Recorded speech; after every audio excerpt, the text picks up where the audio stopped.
د لوی او بخښونکي خدای په نامه د شمشاد نړیوال تلویزیون قدرمنو مینوالو او لیدونکو السلام علیکم. زه عبدالهادي بیلوال نن بیا هم د شمشاد نړیوال تلویزیون په اروپا کې د پروګرامونو په لړۍ کې په ډنمارک کې بیا هم د افغانانو د پیدا کولو په لټه کې وو چې هغه سره تماس ونیسو، پیدا یې کړو، د هغې کورونو ته لاړ شو، د هغې د ژوند او زندګۍ احوال واخلو او د هغې مشکلات او پرابلمونه او دلته د ژوند او زندګۍ د تېرولو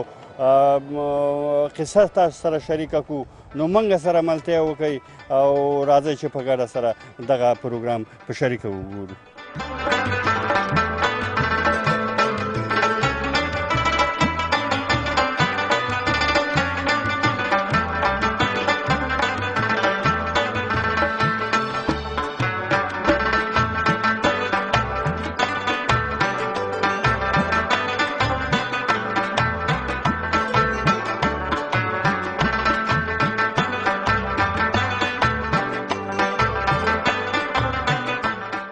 قدرمنو لیدونکو بیا هم سلام. موږ دلته د یو افغان ادرس پیدا کړو، چا راته ادرس راکړو، راغلو د کور مخې ته یې ولاړ یو، اوس ورته زنګ به وکړو، چېرته اجازه راکړه داخل به شو او د هغې سره به د نږدې نه خوارې ولرو. ملتیا را سره وکړئ.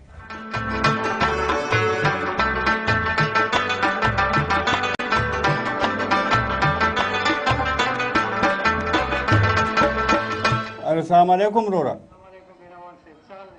جوړ تازه تکړه بخیر شرمان صاحب جوړ هستې خیرت دی قراري ده. یا وروره موږ د شمشاد تلویزیون نه راغلی یاستو، که اجازه یې موږ غواړو چې ستا کور ته راشو کښېنو سره زړخوالي در سره وکړو. مهرباني وکړئ هر کله راشئ. دا د موږ ته د عمومي دروازه خلاصه کړه دوستانو. اوس په داسې نه کې بس ورخېږو چې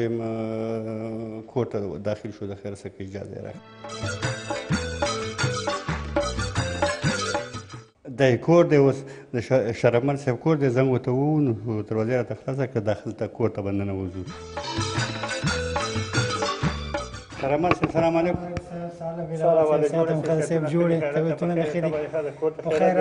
مننه سلامات اوسئ. موږ د شمشاد تلویزیون راغلو، د هغې دپاره یو خپرونه که اجازه یې موږ به ستا کور ډېره مننه ډېره مننه.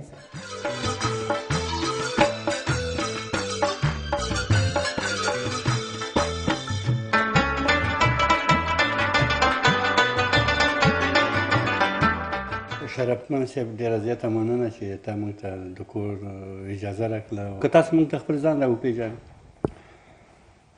ډېر زیات مننه بیلاول صاحب. زما نوم قطبالدین شرفمل دی، د افغانستان د ننګرهار ولایت د جلال آباد د ښار اوسېدونکی یم. زه هم مخکې د ټولو نه مخکې د شمشاد ټلویزیون د ټولو کارکوونکو او د هغې په راس کې محترم حاجي صاحب فضل کریم نه ډېره زیات مننه کوم چې په دغو شرایطو کې دوی هم دغه زمینه مساعده کړې چې دوی اروپا ته راغلي او د افغانانو سره خصوصا مونږ چې دلته یاستو چې مونږ د وطن نه لرې د مهاجرت او د مسافرۍ په ژوند کې سره ژوند کوو، دلته زمونږ پوښتنې ته راغلی او زمونږ اواز او زمونږ غږ زمونږ خپل وطنوالو ته وړي او زمونږ فامیلونه او خویندې او میندې ورونه چې په افغانستان کې ژوند کوي د دې لارې نه زمونږ اړیکې د خپل فامیلونو سره تامینوي. د زړه له کومې نه د شمشاد ټلویزیون مننه کوم. تاسو نه مننه شرفمن صاحب. دا راته ووایه چې څونه وخت کېږي چې ډنمارک کې اوسېږي او دلته ژوند زندګۍ څنګه ده؟ که په دې لپاره راته لږ شانې معلومات راکړې خوښ به شو. بیروال صاحب تا ته پته ده چې موږ د داخلي جنګونو او د بعضې ستونزو له امله موږ خپل وطن پرېښوده او د مهاجرت شپې په ډنمارک کې اوس تېروو. په مجموعي توګه موږ ویلی شو چې زما د مهاجرت او د مسافرۍ ژوند 12 کاله وشو چې په ډنمارک کې ژوند کوم. اما تاسو ته پته ده چې د مسافرۍ یا د مهاجرت ژوند هم ښه والی لري هم بدوالی، یعنې هم ترخې ژوند دي هم خوږې ژوند. خوږ ژوند یا ښه والی د ژوند په مهاجرت کې دا دی چې مونږ د جنګ نه لرې، د ټوپک او د مرمۍ نه لرې، د صلح او د امن په هوا کې دلته ژوند کوو، چې دغه سهولتونه مونږ ته مساعد شوی دی. مونږ هم د یو خوا د خدای نه شکر ګزار یو او بل خوا ته ښه والی په دې کې دی چې نور د ټوپک او د مرمۍ او د جنگ आवाज نه اورو او همیشه دلته په ژوند او صلح کې ژوند کوو. بله ښه والی د مهاجرت او یا د مسافرۍ ژوند دا دی چې دلته زمونږ د بچو دپاره، زمونږ د ماشومانو دپاره، زمونږ د وړو دپاره د زده کړې، د تعلیم، تربیې او د عالي تحصیلاتو ښه زمینه مساعده ده او زمونږ بچو هر یو په خپله برخه کې اوس په مختلفو رشتو کې مصروف دی، تعلیم و تربیه او تحصیل دی. ډېره مننه مشرف مل صاحب، دې ته به راځو، په دغه باندې به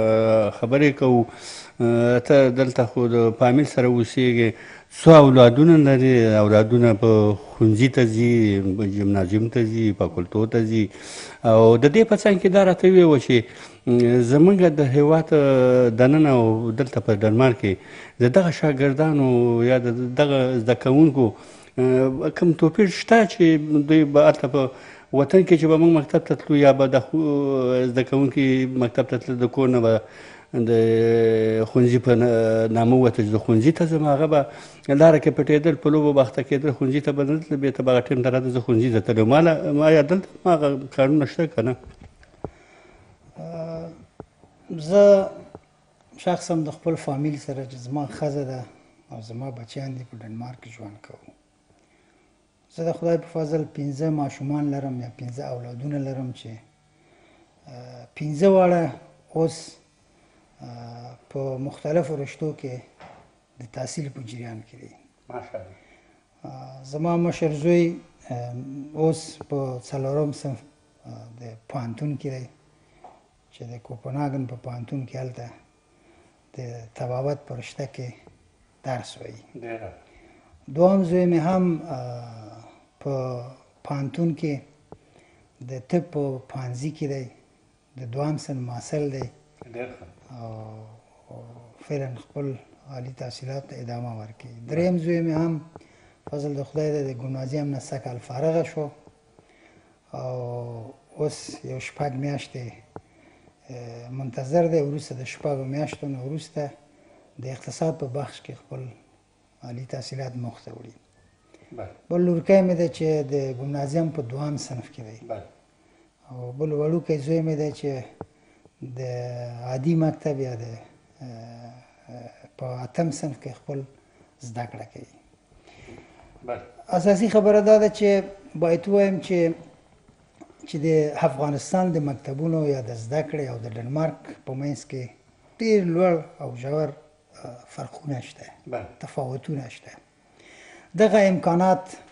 چې اوس د دغه ځوانانو یا د دغه هلکانو یا د نجونو په اختیار کې چې په ډنمارک کې دی، دغه امکانات په افغانستان کې زموږ د ځوان نسل دپاره، زموږ د ځوانانو دپاره دغه امکانات په ډېر ناچیزه توګه د دوی په اختیار کې وو. بله دا ده چې هلته د معلمینو یا د استادانو برخورد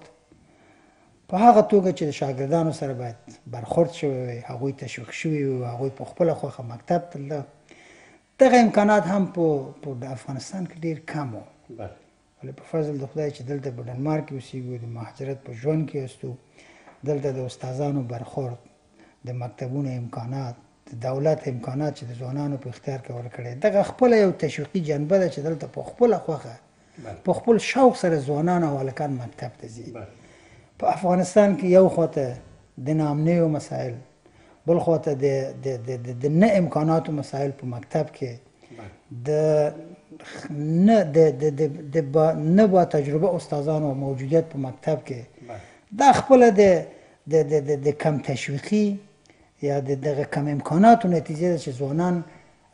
ډېر لږ مکتبونو ته علاقمندي ښیي او مکتب ته ځي. کله کله خپلو پلار مور ته به ویل چې موږ مکتب ته ځو، کله به په کوڅو کې یا کله په ښارونو کې په نورو شیونو به مصروفېده او بیا به کور ته راتله چې زه مکتب تللی دا په دې معنا چې دغه امکانات او شرایط د مکتب چې د یو ځوان دپاره هلته باید آماده وي په افغانستان کې ډېر کم دی ډېر خوشحاله شوم شرف مل صاحب چې ستا اولادونه دونه احساس مسؤلیت یې کړی دی خپلو ښوونځو ته تللي دي مکتبو ته تللي دي ماشاءالله اوس په پوهنتونونو کې دي الله دې کامیاب کړي زموږ د وطن سرمایه ده خو دا راته ووایه چې د دغه اولادونو نه تا کله داسې څه اورېدلي ځکه چې د دوی دا ښوونکي چې دي ډنمارکیان دي دوی خارجیان دي مختلف هېوادونو وګړي دلته اوسېږي چې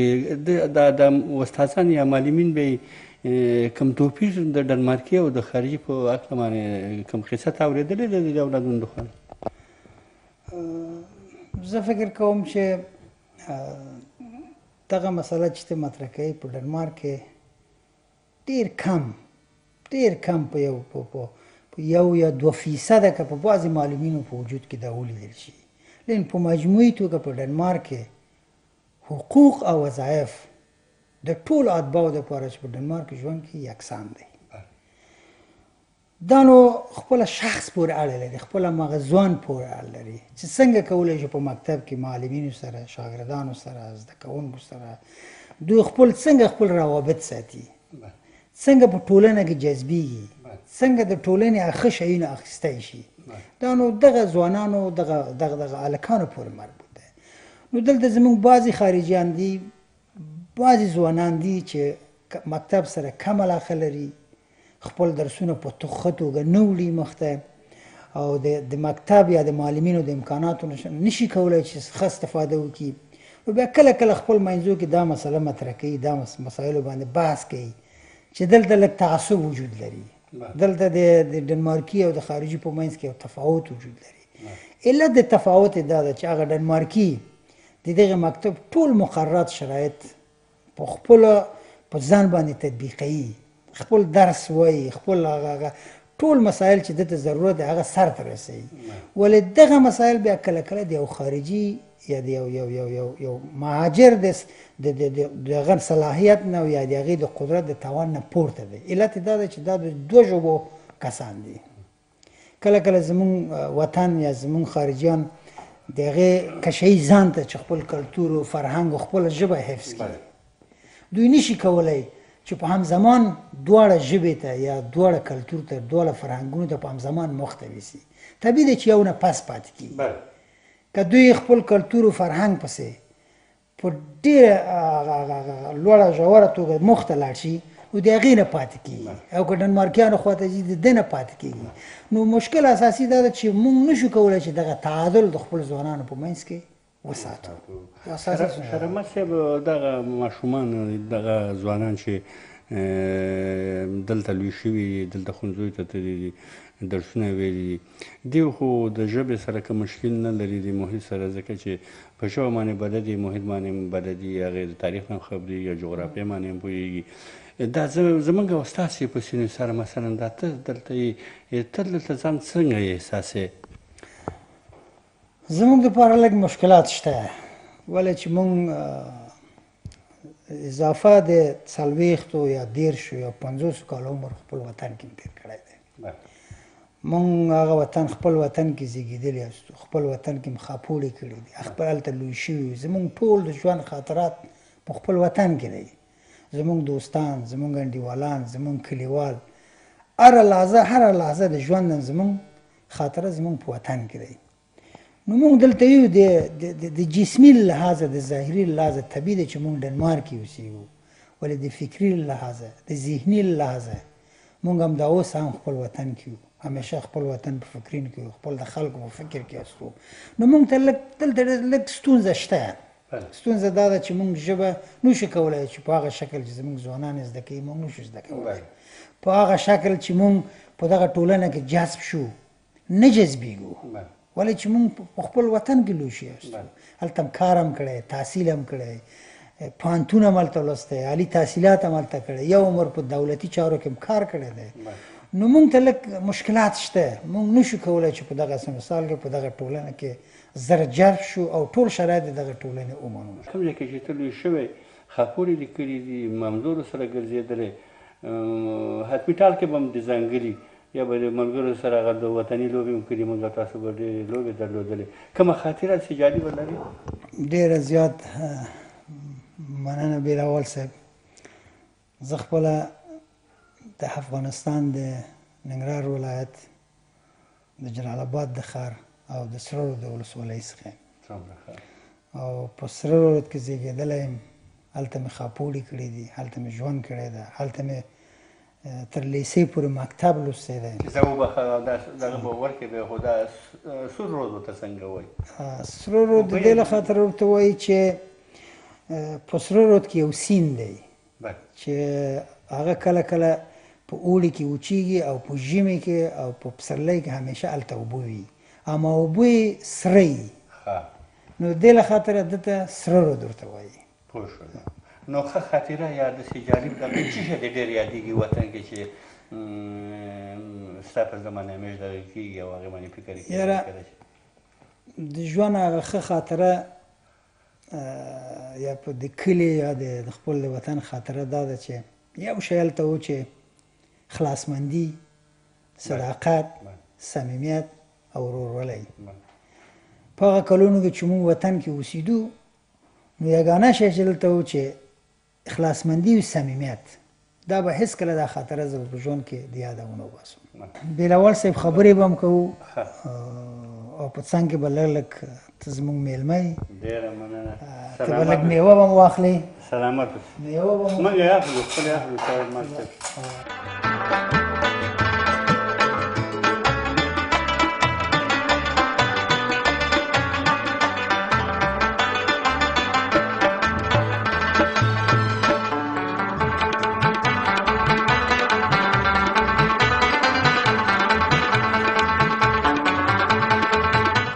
شرمت صاحب زه چې دلته ګورم بعضې افغانانو دوستانو سره دلته خبرې وشولې د هغوی سره کېناستو زخوانې مو سره وکړلې د ژوند په اعتبار باندې خو هېڅ ستونزه نشته دی ټول د ژوندانه شرایط دلته آماده دي او هېڅ زه فکر نه کوم چې دلته دې کوم ارمان څوک په زړه کې ولري ستا سره کوم داسې کوم ارمان شته دی چې یا دلته کوم ارمان وي یا په وطن کې کوم ارمان ولرئ او که ویې لرئ ما سره او قدرمنو لیدونکو سره شریک کړئ څه ارمان لرئ زما شخصي ارمان دا دی چې زموږ وطن کې هر څه زر سوله تامین شي امن راشي او د ژوند زمینه برابره شي چې موږ خپل وطن ته بېرته لاړ شو او یو عمر هم چې تحصیل هم کړی د ژوند تجربه لرو د کار تجربه لرو او بیرته خپل وطن ته لاړ شو د خپل خلکو دپاره هېوادوالو دپاره وطنوالو دپاره باید هلې ځلې وکړو کار وکړو چې خپل وطن آباد کړو درست ده چې دلته هر شی شته هر امکانات شته ولې د بېوطنۍ ژوند د بې خپلو خپلوان ژوند زما دپاره شخصا ډېر سخت تمامېږي یعنې دې نه معلومیږي چې ته د وطن کې د سولې او امنیت د راتلو ارمان په زړه کې لرې طبیعي دا زما اساسي ارمان دی نو که چېرته دا ارمان ستا پوره شي وطن کې سوله راشي آیا ته بېرته وطن ته ستنېږې زه خپله شخصا هر لحظه او هره دقیقه آماده یم چې خپل وطن ته لاړ شم منتها مشکل زمونږ په دې کې دی چې زمونږ واړه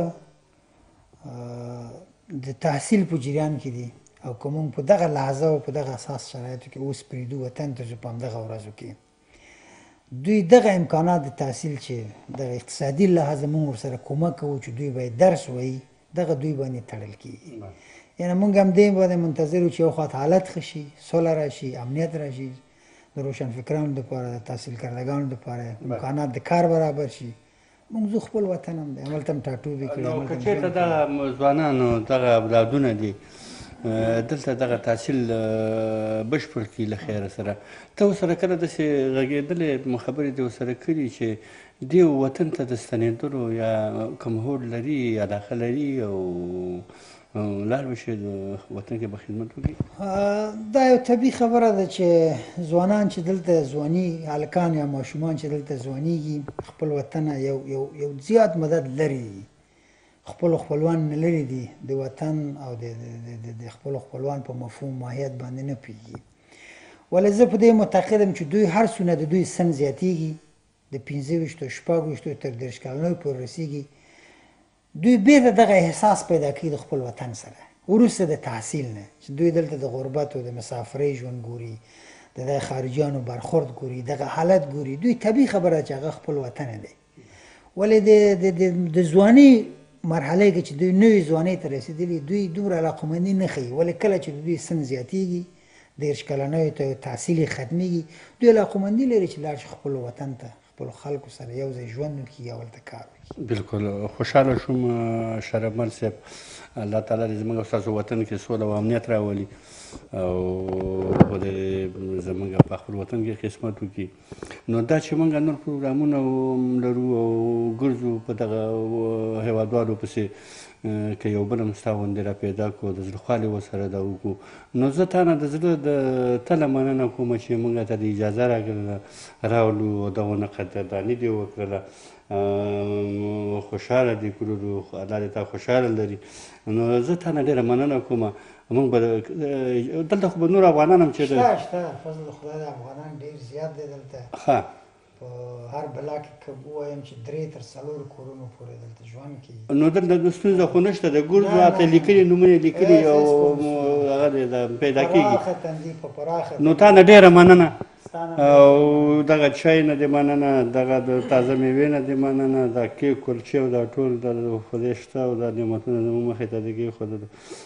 قدر عزت نه دې مننه الله دې تاسې سره ښه وکړي. ستا نه هم ډېر مننه بیروال صاحب. بیا هم یو ځل زه خپله شخصا د شمشاد ټلویزیون نه مننه کوم چې دې مسافرۍ ژوند کې دې هجرت شپو کې دې د غربت په شپو کې په دغسې سختو شرایطو کې زموږ پوښتنه وکړه. دا راته خره کوي وه چې هلته به ډېر دوستان وي فامیل به وي خویندې ورونه به وي وطندارانو دوستانو ته څه پیغام لري موږ څه ویل ورته لري؟ پیغام مې د افغانستان ټولو خلکو ته ټولو هېوادوالو ته خصوصا ځوانانو ته زما پیغام دا دی چې نور نو زموږ د همسایګانو د استخباراتو د کړیو په خوله ونه غولېږي نور لاسونه سره یو کړي متحد شي او خپل وطن آباد کړي او په خپل وطن کې صلح او امن راولي چې زموږ وطنوال نور ونه ځورېږي. دا زما پیام دی د افغانستان خلکو ته او پیام خپل شخصا په آخر کې خپل سلامونه خپل ورونو ته خویندو ته خپل خپلوانو ته ټولو دوستانو ته ټولو هېوادوالو ته د زړه له کومې سلامونه وایم. خدای دې دوی هلته همیشه موفق او سلامت اوسي. زما پیام په آخر کې بیا هم دا دی چې مونږ وطن کې صلح غواړو.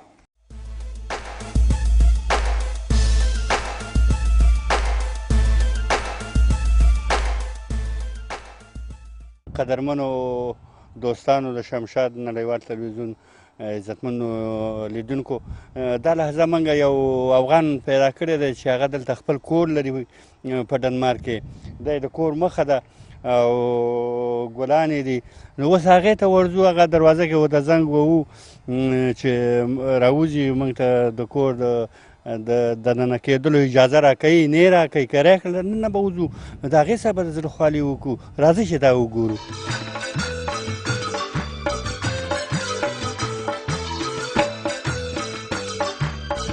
دوستانو دا موږ راغلو خو دا زنګ یې دلته دی خو دغه سیستم نه دی چې هغه بلاکونو کې کوم سیستم یې نوم نه ویشته وي یا کمره ولري خلک به کې ګوري چې څوک دی چا زنګ وو نو زه اوس ورته زنګ وایم چې راشي دا موږ ته دروازه خلاصوي که نه یې خلاصوي.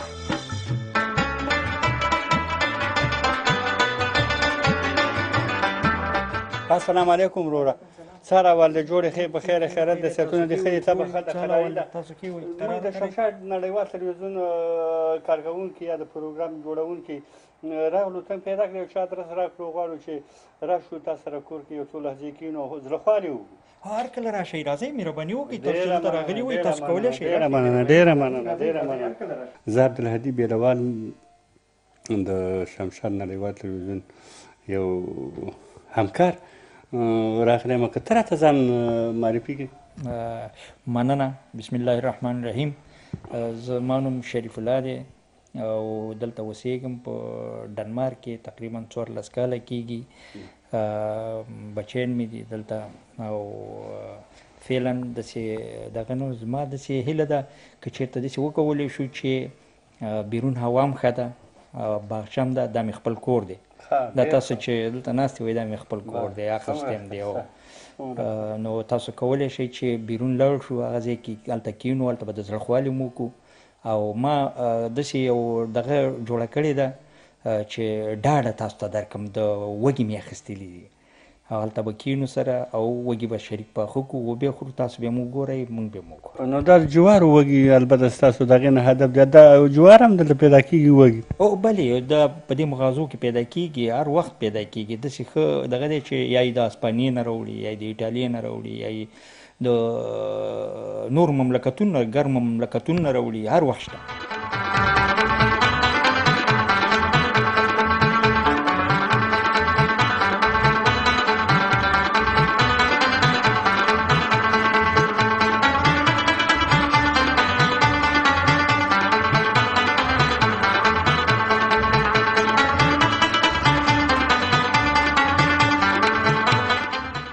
ښه پیوند صاحب، ډېره مننه چې تا موږ ته د بیرون د باغچې د ناستې بلنه راکړله. د دې نه یو جهان مننه، خوشحاله اوسې. بس همه خبرې کوو او هم به داسې وکړو، زه به ورته لږ چای واچوم، دغه به مو وکړو. تاسو نه مننه چې راغلئ، په خیر راغلئ، سلامت اوسې. هر کله راشئ. والله زه ډېر زیات خوشحاله یم چې نن زه د ستاسو سره، د شمشاد د ملګرو سره، د دوی سره ګورم. دا ډېر زیات د خوشحالۍ ځای دی. زه به تا ته لږ چای در واچوم، بیا به وروسته سره لږې خبرې مو وکړو، دغه به مو وکړو سره، هر څه پوښتنې کوئ، هر څه چې ویئ زه حاضر یم، ستاسو پوښتنو ته به جواب یم. مننه پیوند صاحب، خوشحاله اوسئ. د شمشاد نړیوال تلویزیون قدمونو لیدونکو ته ځان معرفي کوه په لنډ ډول، او د هغې په څنګ کې دا د خپل د ژوندانه د وطن او دې کې لږ شناخته راته وکړه. په ډېره مننه، بیا هم تاسو نه بیا مننه کوم. ما زما نوم شریف الله دی او زه په یو روشنفکره سوداګریزه کورنۍ کې لوی شوی یم په افغانستان کې. او بیا د هغې نه هملته مې ابتدایي زده کړې کړي، بیا حربي ښوونځي ته تللی یم، بیا مې اکاډمي تخنیک پوهنځی لوستی دی چې دا نظامي پوهنځی دی چې هلته مرکزي ترمیم خانه موجود و، هغې کې عمومي ترمیمات د اردو اساسي ټول هملته کېدل. هغې کې 56 نفره هر کال نیول، ډېر نه و، دا ډېر مخصوص او هغه چې نمرې لوړه وه هغې ته. نو هغې نه چې خلاص شولې بیا په وطن کې څه؟ افسر شومه، لومړی قدم کې دوم بریدمن فارغېږي، خلاصېږي،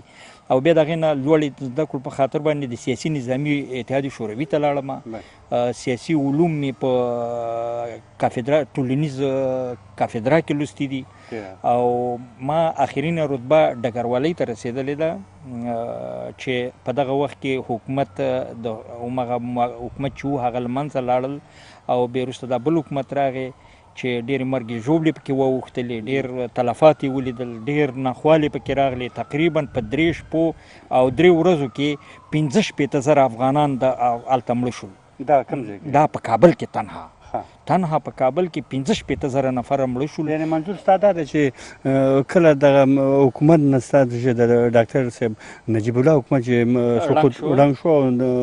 دا نور مطلب مې دغه دی چې دغه 3 شپې ورځې دغه وخت کې چې دغه ځای کې تمثیلي ممثل صبغت الله مجدي و بیا رباني شو. د رباني په وخت کې دا جګړې د دوستم او د رباني ترمنځ شروع شولې او دغه شانې ناخوالې منځته راغللې چې 65,000 نفر افغانان بېګناه ماشوم، ښځې، واړه، زاړه، سپین ږیري دا په شهادت ورسېدل. ډګروال صاحب محترم، ته خپله په دغه لحظه کې یا په دغه شپو کې چې دلته دغه رژیم سقوط وکړو، خپله په دغه پلازمینه کې وې؟ شخصا زه په پلازمینه کې موجود وم په دغه وخت کې، او دغه وخت کې ما په حربي ښوونځي کې استاد وم. زما اخریني دغه د ښوونې او روزنې امیر وم په حربي ښوونځي کې، او هم د تاریخ استاد وم په حربي ښوونځي کې. نو ولې دغه جنګ جګړې هغه شولې، یعنې چې بیخي دغه اداري سیستم د مابین لاړ تا نشو کولی چې هلته خپلې وظیفې ته دوام ورکړي او که نه خلک وظیفو ته تله تا وطن په څه لحاظ باندې څه باعث شولو چې تا وطن پرېښودو او دلته ډېره ښه مهمه پوښتنه وه موږ ته خو د حکومت لخوا په هغه وخت کې ویلی کېده چې بنسوان لخوا 50% واک د خپله دیموکرات نظام او 50% واک د ابل حکومت چې نوی راځي هغه ته ورسپارل کېږي. پیوند صاحب تا د جګړو او دغه د خپل د ژوند او د وظیفې او هلته د شپو د ورځو تېرېدلو خبره وکړله څه باعث شولو چې تا خپل وطن پرېښودو او د اروپا ته راغلې بیا د ډنمارک خوښ و خو داسې وشوله چې هلته نظامي اردو ټوله ړنګ شوه نظام ټول له منځه لاړه سقوط یې وکړ ټوله خودمختاري او ټوپک سالاري شوله نو په دې خاطر باندې هلته موږ ته ځای نور موجود نه و موږ هم دغه وکولی شول چې بله لاره م نه درلودله د مرګ نه راوتښتېدلو خپل وطن هم پرېښودو او دې خواته راغلو. ډګروال صاحب کله چې تا وطن پرېښودو دا څه وخت او څونه وخت کېږي چې د اروپا ته راغلی؟ دا 14 کاله مخکې خو دلته راغلی یم ولې اصلا په 1991 کې 92 کې ما دغه پرېښودلی دی کابل پلازمینه پرېښودلې ده تللی یم جلال آباد ته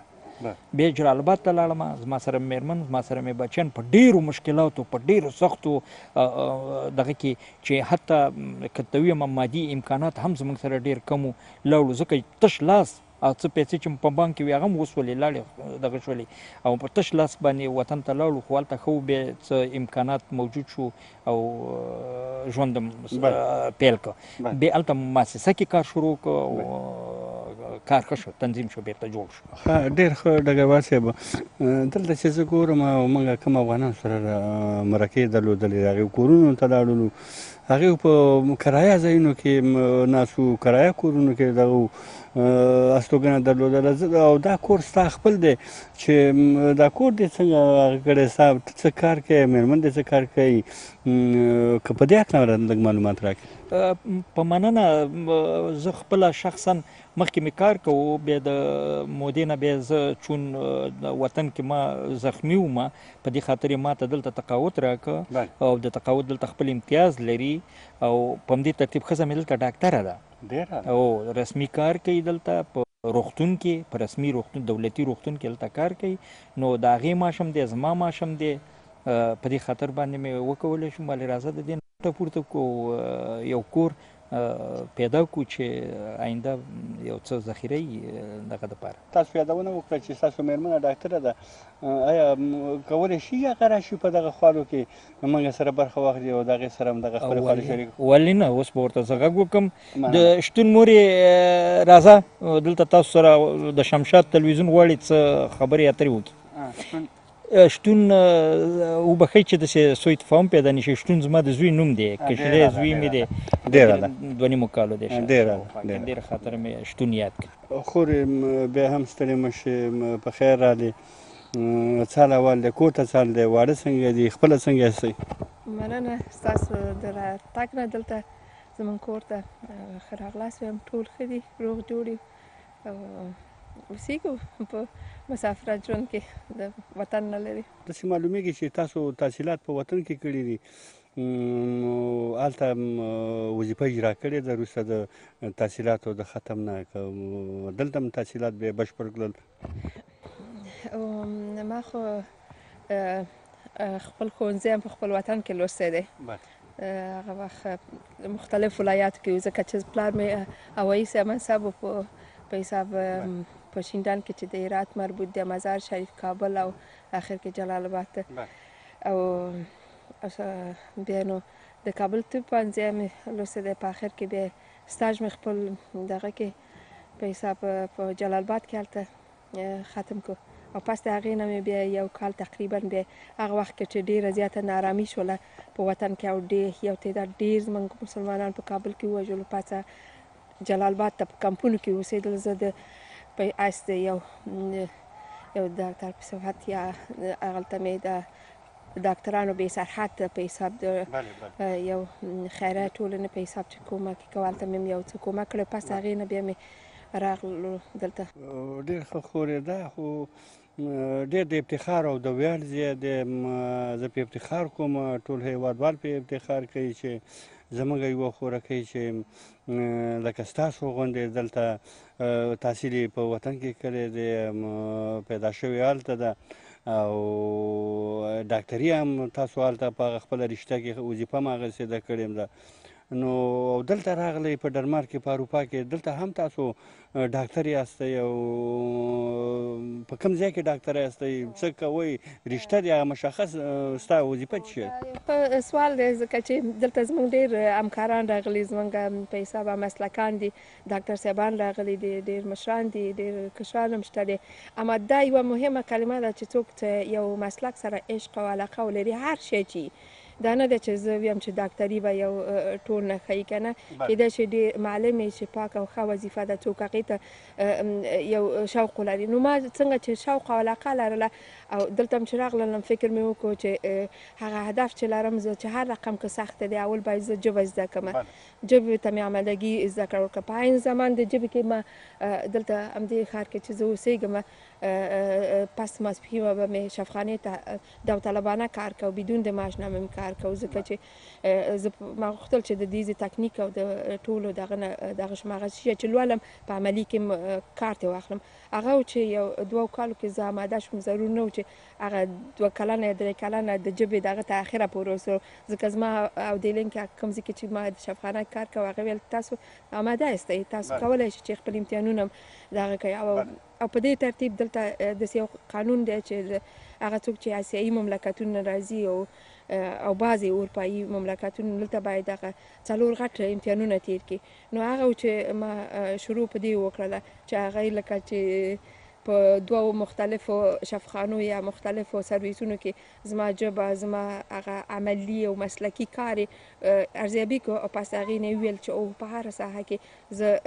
اوکې یم، سم که نه کولی شم. بیا نو ما لاره پیدا کړله د طبپوهنځي یونیورسټیټ د امتحانونو بخش ته. ډېر خوشحاله شوم خورې،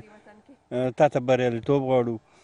د ژوندانه په ټولو چارو کې کامیابه او سرلوړه واوسې. تاسو ته چې ګورم ډېر ښه ژوند او زندګۍ خاوندان یاستئ، ډېره ښه حویلۍ لرئ، کور هم لرئ، دا هر څه مو خپل دي. من حیث د یوې ښځې، یوې افغانې، یوې پښتنې، ته دغسې خپلو خویندو، افغانانو خویندو ته څه پیغام لري چې تحصیل څه فایده لري د ژوند په دوران کې یو انسان ته، که هغه ښځه وي که هغه نر وي؟ دا یې ښه ویلي دي، وایي هرې سختې پسې راحت شته دی او هر درو د ګوهر چې راخلي باید ډېرې غوټې وي، سختې وباسي راپورته کړي. هغه سختې چې ما یا هلته وویستلې، خصوصا بیا په هغه وطن کې په هغه سخته کې چې زما ولیدل څه رقم شرایطو باندې موږ زموږ محصلینو سبق او درس ویو، نو او دلته چې دلته یو ځای دی، نو ما همدا دغه کړل چې ولې باید څوک تحصیل ونه کړي او ولې ادامه ورنه کړي. نو زه خپله همدا یو دغه کوم چې خپل وطنوالو ته ټول ته خپل ټول فامیلونو ته چې هلته ژوند کوي ورته ووایي چې یو ژوند یو لار خپل لور او زوی ته وښیي، که زوی ته ښیي لور ته 2 چنده وښیي، چې ځکه چې د هغې نه به هر وخت په آرام او اسوده اوسي، ځکه چې هغه ښه ژوند ولې خپله ښه اولاد ښه تربیه کولی شي، ښه دا کول. که زه اوس دلته اوسېږم، زما د فامیل همکاري ده، زما خپله شوق مو خو د هغې اجازه او موافقه وه، ځکه زه یو روشنفکره کورنۍ کې ژوند مې کوه، هغې په تحصیل په برخه کې نو اوس چې زه راځم اوس دلته افغانان شته دی، اوسېږي په هر ځای کې اوسېږي، خو دا زما تحصیل دغه و چې زه خپل کور کې یعنې دومره اعتبار لري چې تحصیل چې زه کار کولی شم او په یو خپل شخصي کور کې اوسېدلی شم. خورې تا نه ډېره مننه. ډګروال صاحب که دا راته ووایې، ته خپله یو نظامي افسر یې، منصب یې نظامي رشته دې ویلې ده او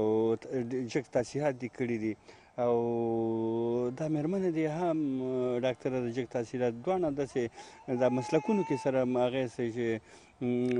تا ولې دا د ډاکټرۍ رشته انتخاب نه کړله؟ بیا په مننه سره دا د ښه سوال وکړو، خو خبره دا ده چې ما هم طب غوښته په هغه وخت کې، خو زما یو کاکا و هغه ډېره پایفشاري کوله، وایي د سرو پټو ښوونځي کې د شاملوم، هغه وخت کې د سرو پټو یقینا طالب لالا نومېده بس او زما کاکا و خو د پلار نه ماته ګران و او زه په ډېر ګران وم نو په دې خاطر باندې بیا ما نظامي رشته کنی زه اول نمره وم د خپل صنف درست په عربي ابتدایي ښوونځي یعنی تاسو اوس خو ته یو څه منصب نظامي سړی خورکۍ مې ډاکټره ده خپل ژوند کې خوشحاله یاستئ ډېر زیات خوشحاله یم نو بیرته خپلې پوښتنې ته راځم بیا دغه تکراروم چې ما دې په خاطر باندې ما غوښتل چې یو څوک چا سره باید واده وکړم چې هغه هم د روشنفکره طبقې نه وي هغه عالي تحصیلات ولري هغه لوړې زده کړې ولري هغه و چې دی د مزار شریف نه په دغه وخت کې راغلي و کابل ته او بس پې ورجرګه شوم او تقدیر کې مې لیکل شوی وه نو ډګروال صاحب دا راته وویل چې داسې عسکري سي منصب خو ډېر جدي هغه خو عسکري نظام دی عسکر لري سي منصب لري رتبې لري چې داسې کله خو به په دې باندې کوم داسې امر نه کوي چې لږ فکر کوي چې زما هغه سي منصب یم د چله چې کله دې ښځه وکړله که نه وایي ښځه اوله شپه د واده ژاړي او نارینه بیا همیشه ژاړي نو خبره داسې ده چې موږ وروره دا په ځان منلي وو چې داسې کورنۍ کې داسې چا سره زه باید دا وکړم چې زما نظام راټیټ شي او مساوي ژوند سره وکړو کور ودان ډګروال صاحب تاسو او خورجان مې د اولادونو دغه وکړو چې تاسو اولادونه لرئ څو اولادونه لرئ او کولی شي چې دلته راشي موږ یې وګورو موږ که وکړی شو هغې سره هم خوالي وکړو او زه څلور اولاده لرم اوله مې لور ده چې هغه څلورم سمستر د طب کې ده په اغوست په ډنمارک ښار کې طب لولي او دویم مې زوی دی اوس د نوې ټکنالوژۍ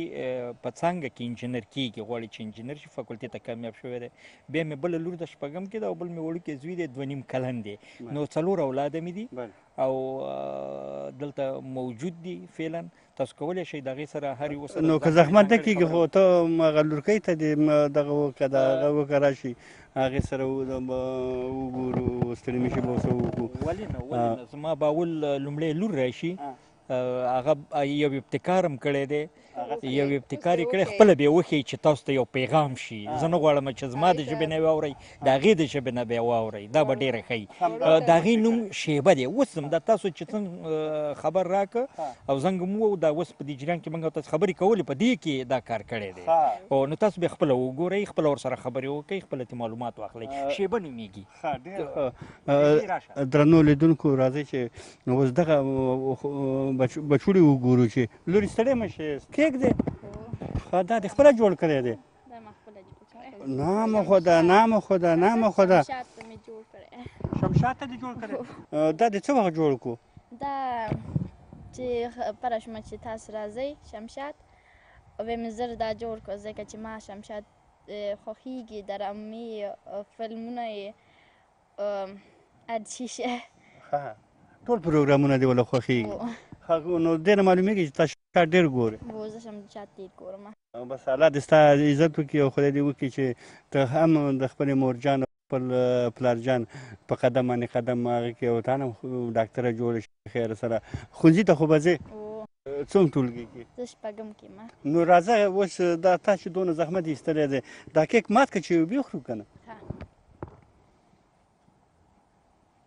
شابسې شابسې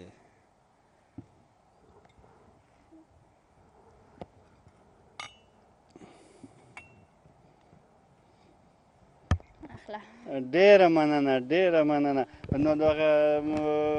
ځان ته هم دې قاب کې لږه شانې واچوه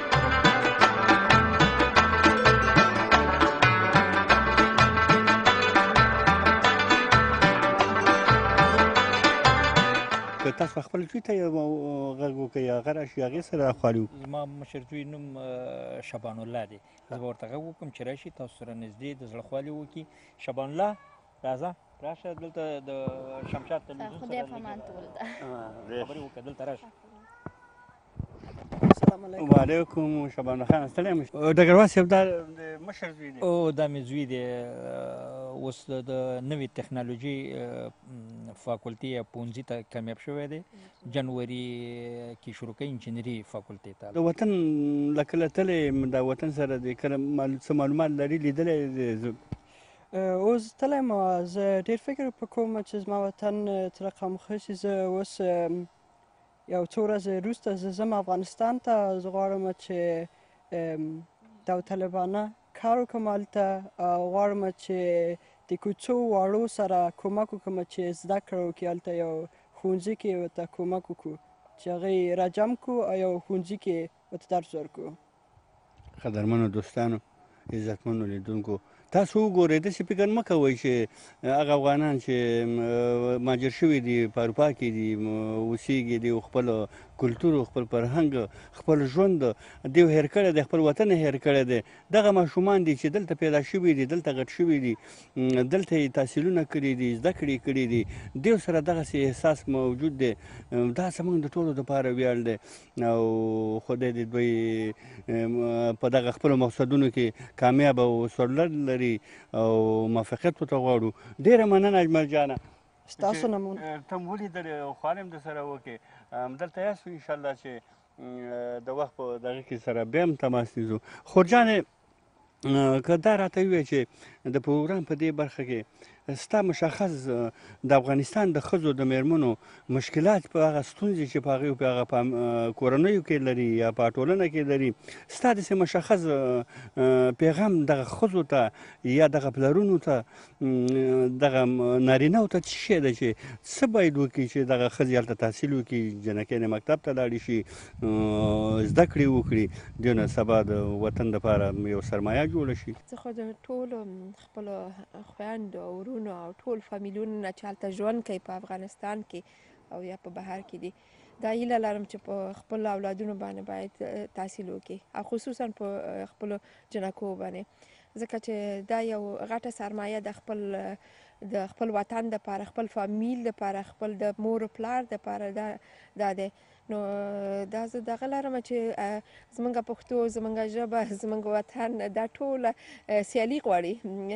لکه اوس چې هر شی ګورو، مونږ هر دفعه ویو کاشکې زمونږ وطن کې داسې، کاشکې زمونږ وطن ماشومان او جنکیانې داسې تحصیلونو باندې دغه شي ارامتیا باندې ورته اسودګي ورته راشي، زمونږ وطن ښکلی شي، دغه شي. او دا ټول ښکلیتوب او ښایستهتوب لکه زمونږ پلرونه او زمونږ ورونه چې هلته غواړي چې ولې داسې نه دي، دا ټول په ښځه باندې کېږي. او که ښځه ورسېدله، خپل کور به ښایسته کړي، خپل اولاد به ښایسته کړي، او وخت چې خپل کور ښایسته شو، خپل وطن ښایسته کېږي او وطن ابادېږي. کور ودان خورې ډېره زیاته مننه. ستاسو نم ټول نم چې تاسو دلته راغلی او زموږ نم پوښتنه وکړله. ژوندی اوسئ. راځئ چې د پروګرام لږ رالنډ کړو. زما نظر دا دی چې ما ډېر دغه کړی، زحمت ایستلی دی، ما وږي تیار کړي دي د جوارو وږي، او تاسو باندې د وطن په شکل باندې ډاډه خورم.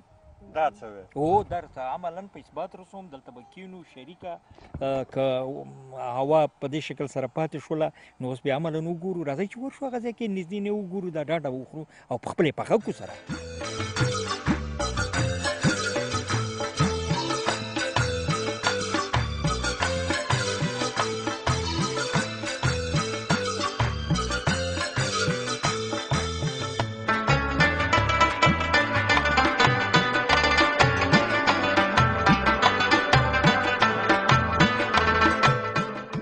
ډګروال صاحب، تاسې نه ډېره زیاته مننه چې موږ ته وخت راکړو، زموږ بلنه مو ومنله، زموږ ته هم داسې خوندور پروګرام ده او ډاډه هم جوړه کړله. تاسو نه مننه، تاسو ته ښه راغلاست وایم، تاسو نه ډېره ډېره زیاته مننه کوم چې تاسو دا غریبانه کور رایاد که. منګه نور چې په دغه کې نه وو، موږ ویل چې راشئ دا وطني کلتور تاسو سره شریک کړو. دا د وطن ډاډ چې ډېرې پخوا به تاسو خوړلی، فکر نه کوم که بیا هم لاسرسی ورته کړی. نو موږ د دې په خاطر باندې دا ماته یو جالبه او ډېره په زړه پورې ښکاره شوه. ډېره مننه. په آخر د پروګرام په آخر کې هیوادوالو ته، د تلویزیون قدرمنو لیدونکو ته، دوستانو ته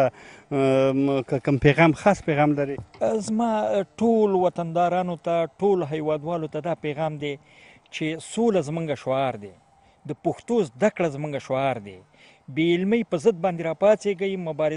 مبارزه وکئ، آرام کښېنئ او خدای مو خوشحاله او سوکاله ولره. خدای په امان. ډېره مننه ډګروال صاحب. د شمشاد تلویزیون قدرمنو لیدونکو، محترمو هیوادوالو، دا وه زموږ نننۍ خپرونه. په آینده کې به هم داسې خپرونې ولرو. تاسو زموږ د خپرونو په لړۍ کې ملتیا وکړئ او انشاءالله تاسو سره موږ خدای پاماني کوو، خدای په امان په الله مو سپارو، دوا موږ ته کوو، موږ به تاسو ته کوو.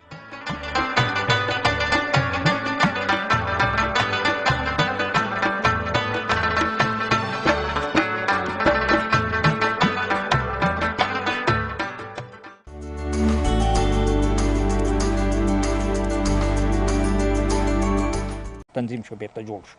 ډېر ښه ډګروال صاحب، دلته چې زه ګورم او موږ کوم افغانان سره مرکې درلودلې، هغې کورونو ته لاړلو، هغې په کرایه ځایونو کې ناستو، کرایه کورونو کې دغه استوګنه درلودله. او دا کور ستا خپل دی چې دا کور دې څنګه هغه کړی ستا؟ ته څه کار کوې؟ مېرمن دې څه کار کوي؟ که په دې هکله لږ معلومات راکړې. په مننه. زه خپله شخصا مخکې مې کار کوو، بیا د مودې نه بیا زه چون وطن کې ما زخمي وم، په دې خاطر یې ما ته دلته تقاعد راکړه او د تقاعد دلته خپل امتیاز لري او په همدې ترتیب ښځه مې دلته ډاکټره ده او رسمي کار کوي دلته په روغتون کې، په رسمي روغتون، دولتي روغتون کې دلته کار کوي. نو د هغې معاش هم دی، زما معاش هم دی. په دې خاطر باندې مې وکولی شم ولې راځه د دې نه پورته کړو، یو کور پیدا کړو چې آینده یو څه ذخیره وي دغه دپاره. تاسو یادونه وکړه چې ستاسو مېرمنه ډاکټره ده، آیا کولی شي هغه راشي په دغه خواړو کې موږ سره برخه واخلي او د هغې سره هم دغه خپلې خواړې شریک کړو؟ ولې نه، اوس به ورته زه غږ وکړم. د شتون مورې راځه دلته تاسو سره د شمشاد تلویزیون غواړي څه خبرې اترې وکړي. شتون وبښئ چې داسې سوء تفاهم پیدا نه شي. شتون زما د زوی نوم دی، کشری زوی مې دی، 2.5 کالو دی. ډېره خاطره مې شتون یاد کړ. خورې بیا هم ستړې مه شې، په خیر راغلې. څه حال دی؟ کور ته څه حال دی؟ واړه څنګه دي؟ خپله څنګه یاستئ؟ مننه ستاسو د راتګ نه دلته زموږ کور ته. ښه راغلاست ویم، ټول ښه دي، روغ جوړ یو او اوسېږو په مسافرت ژوند کې، د وطن نه لرې. داسې معلومیږي چې تاسو تحصیلات په وطن کې کړي دي، هلته وظیفه اجرا کړې ده وروسته د تحصیلاتو د ختم نه، دلته هم تحصیلات بیا بشپړ کړل؟ ما خو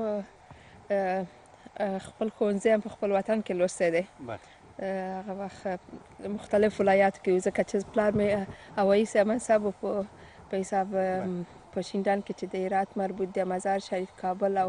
آخر کې جلال آباد ته. او بیا نو د کابل طب پوهنځی مې لوستی دی، په آخر کې بیا سټاژ مې خپل دغه کې په حساب په جلال آباد کې هلته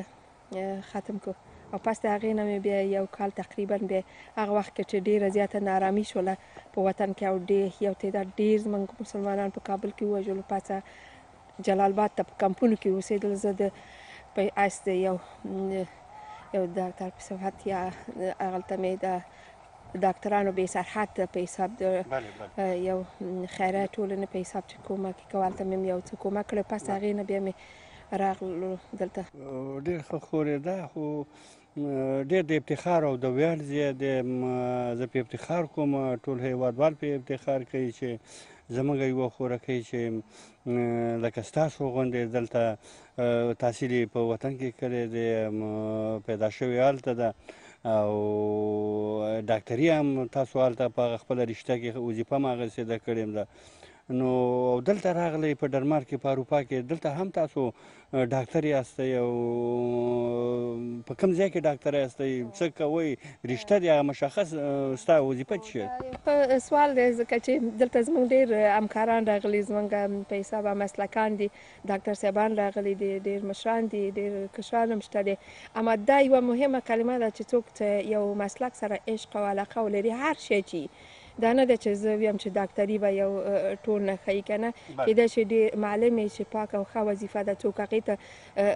یو شوق ولري. نو ما څنګه چې شوق او علاقه لرله او دلته هم چې راغلم فکر مې وکړو چې هغه هدف چې لرم زه چې هر رقم که سخته دی، اول باید زه ژبه زده کړم، ژبې ته مې آمادګي زده کړه وکړه. په عین زمان د ژبې کې ما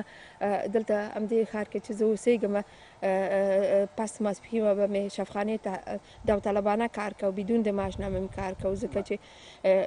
ما غوښتل چې د دې تکنیک او د ټولو دغه شماغه شي چې لولم په عملي کې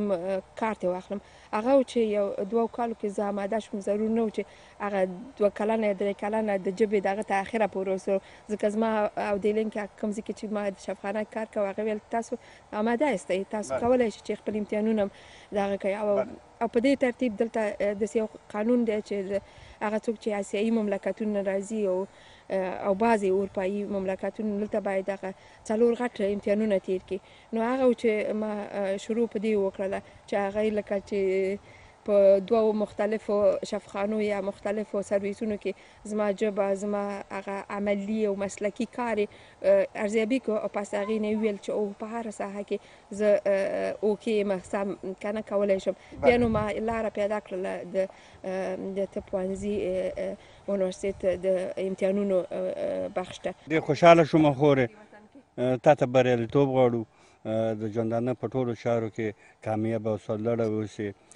تاسو ته چې ګورم ډېر ښه ژوند او زندګۍ خاوندان یاستئ ډېره ښه حویلۍ لرئ کور هم لرئ دا هر څه خپل دي من حیث د یوې ښځې یوې افغانې یوې پښتنې ته دغسې خپلو خویندو افغانانو خویندو ته څه پیغام لري چې تحصیل څه پیدا لري د ژوند په دوران کې یو انسان ته که هغه ښځه وي که هغه نر وي دا یې ښه ویلي دي وایي هرې سختې پسې راحت شته دی او هر درو د ګوهر چې راخلي باید ډېرې غوټې وي سختې وباسي راپورته کړي هغه سختې چې ما یا هلته وویستلې خصوصا بیا په هغه وطن کې په هغه سخته کې چې زما ولیدل څه رقم شرایطو باندې موږ زموږ محصلین سبق او درس ویو نو او دلته چې دلته یو ځای دی نو ما همدا دغه کړل چې ولې باید څوک تحصیل ونه کړي او ولې ادامه ورنه کړي نو زه خپله همدا یو دغه کوم چې خپل وطنوالو ته ټول ته خپل ټول فامیلونو ته چې هلته ژوند کوي ورته ووایي چې یو ژوند یو لار خپل لور او زوی ته وښیي که زوی ته ښیي لور ته 2 چنده وښیي چې ځکه چې د هغې نه به هر وخت په آرام او اسوده اوسي ځکه چې هغه ښه ژوند ولې خپله ښه اولاد ښه تربیه کولی شي ښه دا کول که زه اوس دلته اوسېږم زما د فامیل همکاري ده زما خپله شوق مو خو د هغې اجازه او موافقه وه ځکه زه یو روشنفکر کورنۍ کې ژوند مې کوه هغې په تحصیل په برخه کې نو اوس چې زه راځم اوس دلته افغانان شته دی اوسېږي په هر ځای کې اوسېږي خو دا زما تحصیل دغه و چې زه خپل کور کې یعنې دومره اعتبار لري چې تحصیل چې زه کار کولی شم او په یو خپل شخصي کور کې اوسېدلی شم خورې تا نه ډېره مننه ډګروال صاحب که دا راته ووایې ته خپله یو نظامي افسر یې منصب یې نظامي رشته دې ویلې ده او جګ تحصیلات دې کړي دي او دا مېرمنه دې هم ډاکټره د جګ تحصیلات دواړه داسې دا مسلکونو کې سره هغې سئ چې تا ولې دا د ډاکټرۍ رشته انتخاب نه کړله بیا په مننه سره دا د ښه سوال وکړو خو خبره دا ده چې ما هم طب غوښته په هغه وخت کې خو زما یو کاکا و هغه ډېره پایفشاري کوله وایي د سرو پټو ښوونځي کې د شاملوم هغه وخت کې د سرو پټو طالب لالا نومېده او زما کاکا و خو د پلار نام ماته ګران و او زه هم په ډېر ګران وم نو په دې خاطر باندې بیا ما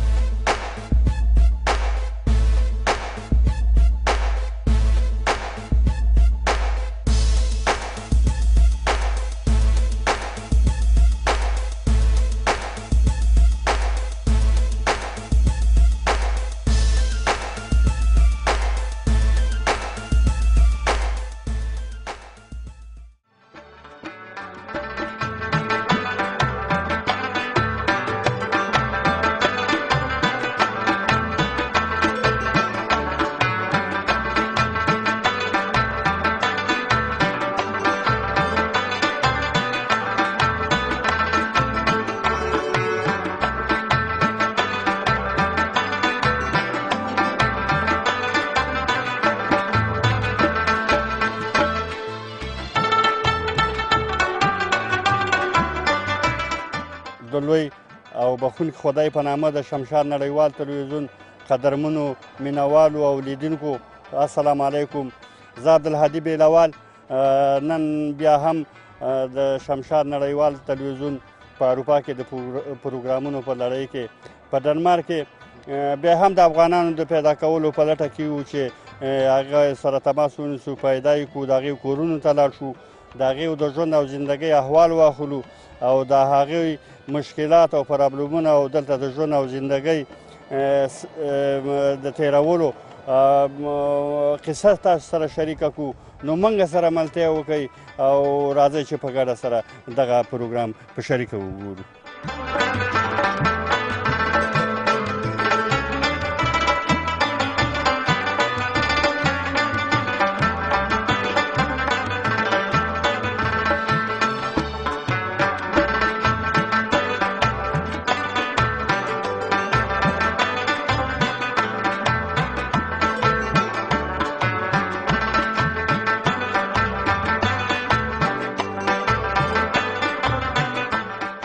قدرمنو لیدونکو بیا هم سلام. موږ دلته د یو افغان ادرس پیدا کړو، چا راته ادرس راکړو، راغلو دا کور مخې ته یې ولاړ یو، اوس ورته زنګ به وکړو چېرته اجازه راکړه داخل به شو او د هغې سره به د نږدې نه خوارې ولرو. ملتیا را سره وکړئ.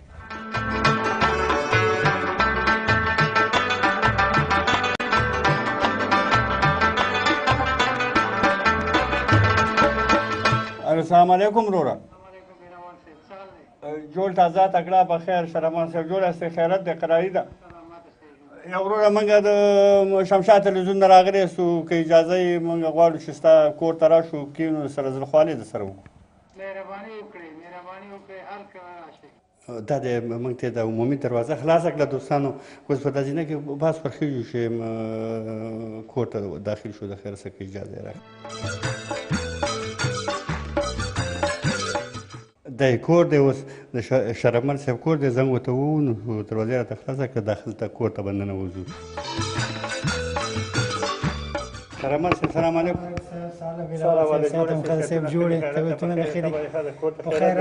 مننه سلامت اوسئ. موږ د شمشاد تلویزیون راغلو د هغې دپاره یو خپرونه که اجازه یې موږ به ستا کور ډېره مننه ډېره مننه.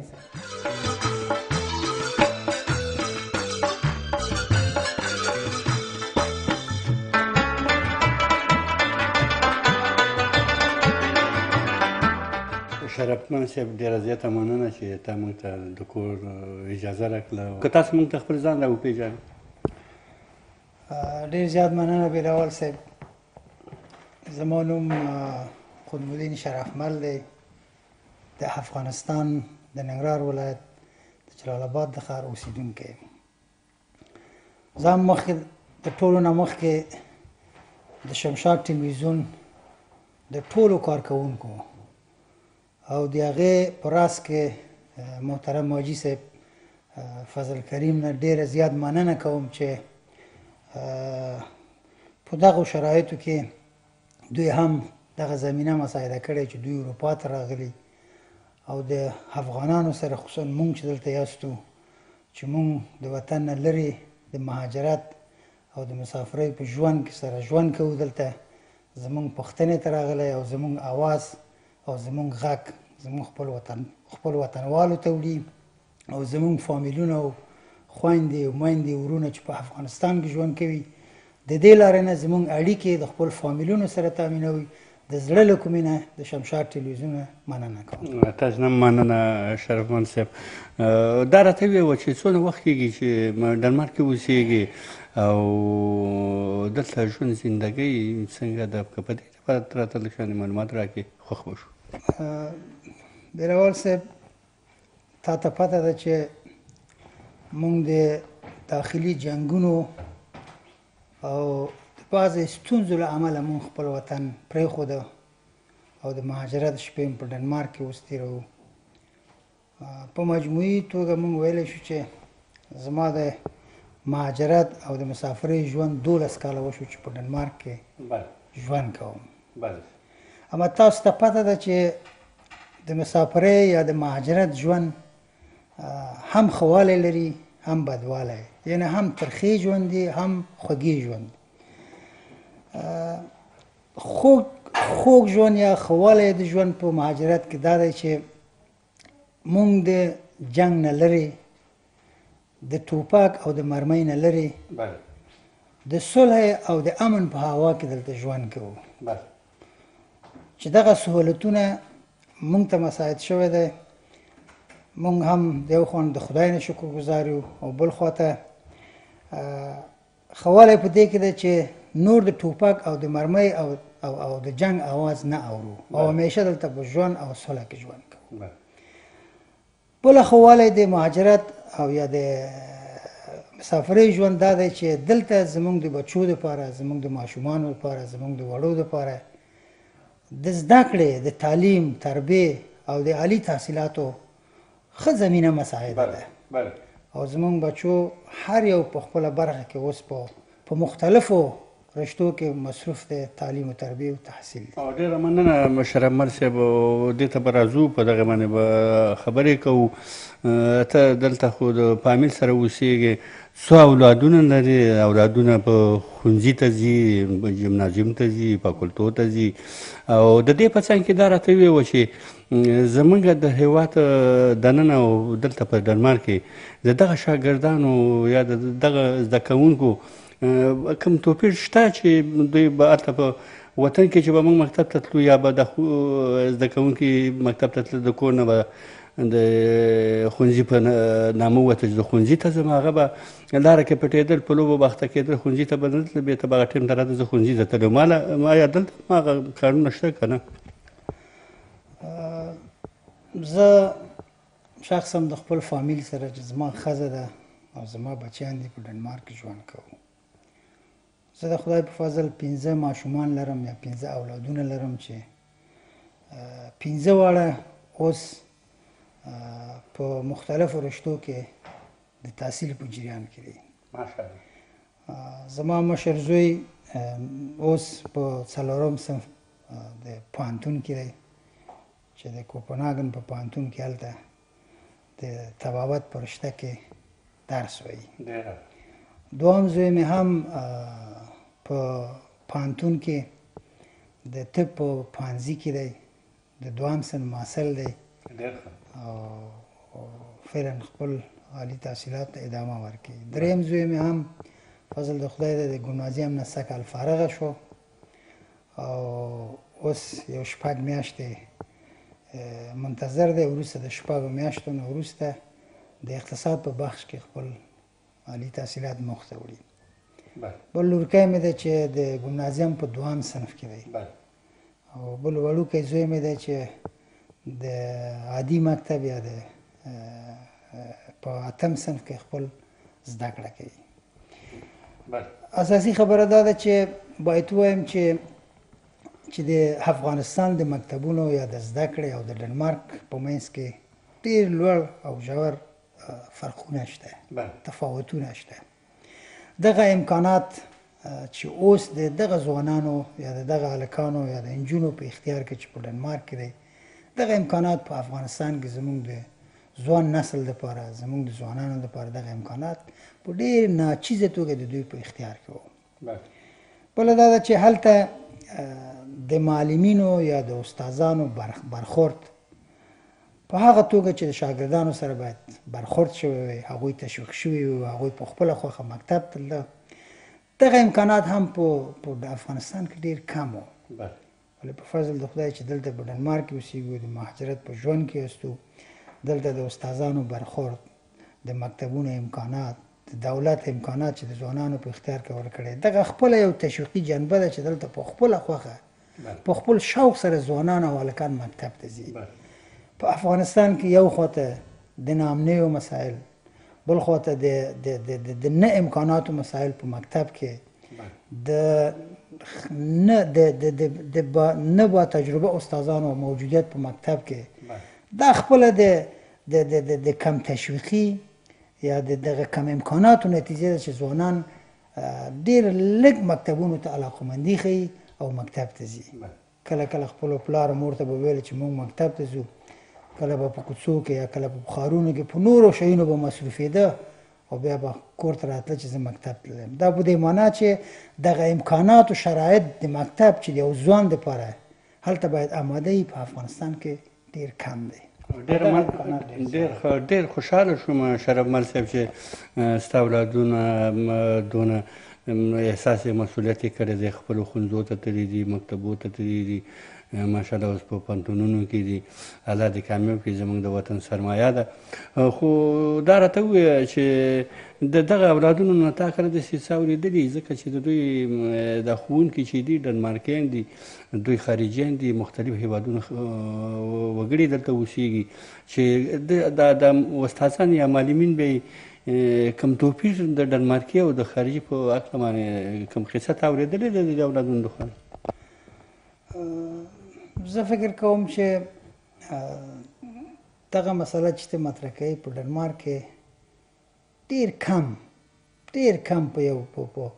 یو یا 2% که په بعضې معلمینو په وجود کې دا ولیدل شي، لیکن په مجموعي توګه په ډنمارک کې حقوق او وظایف د ټولو اتباعو دپاره چې په ډنمارک کې ژوند کوي یکسان دی. دا نو خپله شخص پورې اړه لري، خپله مغه ځوان پورې اړه لري چې څنګه کولی شي په مکتب کې معلمینو سره، شاګردانو سره، زده کوونکو سره دوی څنګه خپل روابط ساتي، څنګه په ټولنه کې جذبېږي، څنګه د ټولنې ښه شیونه اخیستی شي. دا نو دغه ځوانانو دغه هلکانو پورې مربوط دی. نو دلته زموږ بعضې خارجیان دي، بعضې ځوانان دي چې مکتب سره کم علاقه لري، خپل درسونه په ښه توګه نه وړي مخته، او د مکتب یا د معلمینو د امکاناتو نشي کولی چې ښه استفاده وکړي. نو بیا کله کله خپل منځو کې دا مسله مطرح کوي، دا مسایلو باندې بحث کوي چې دلته لږ تعصب وجود لري، دلته د ډنمارکي او د خارجي په منځ کې یو تفاوت وجود لري. علت د تفاوت دا ده چې هغه ډنمارکي د دغه مکتب ټول مقررات شرایط په خپله په ځان باندې تطبیقوي، خپل درس وایي، خپل هغه ټول مسایل چې دته ضرورت دی هغه سر ته رسوي. ولې دغه مسایل بیا کله کله د یو خارجي یا د یو مهاجر د